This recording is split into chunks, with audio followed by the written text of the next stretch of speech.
সন্তানের খরচ জোগাতে না পেরে 20,000 টাকায় মা বিক্রি করে দিলেন নিজের 14 দিনের নবজাতককে।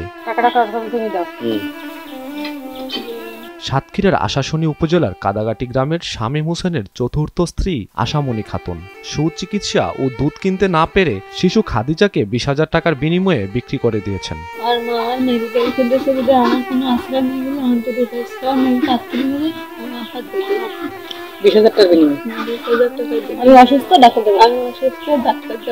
কাদাকাটি গ্রামের সৈয়দ আলী সর্দারের ছেলে শামীম হোসেন স্ত্রী সন্তানকে ফেলে হোসনে আরা নামের আরেক নারীর সাথে পঞ্চমবারের মতো আবারও বিয়ের পিড়িতে বসেন এই বাবা। তবে শামীম হোসেনের স্ত্রী আশামণি বলেন, আমার সন্তানকে সুস্থভাবে বাঁচিয়ে রাখার জন্য এই সিদ্ধান্ত নিয়েছি।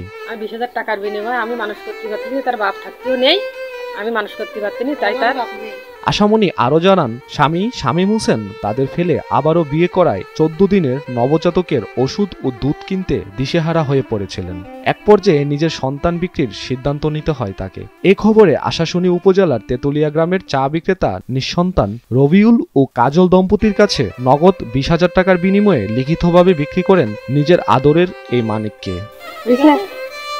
এদিকে চা বিক্রেতা রবিউল ইসলাম ও তার স্ত্রী বলেন, আমরা দরদাম করে কয়েকজন সাক্ষীর সামনে শর্ত দিয়ে টাকার বিনিময়ে বাচ্চাটিকে কিনেছি। বাচ্চাটির টিকা কার্ডে পিতা ও মাতার নামের স্থানে আমার স্বামী ও আমার নাম দিয়েছি। জন্ম নিবন্ধন সনদে তার নাম রাখা হয়েছে ফারিয়া জান্নাতুল। সে আমাদের পরিচয়ে বড় হবে। মাছরাঙ্গা নিউজ ডেস্ক।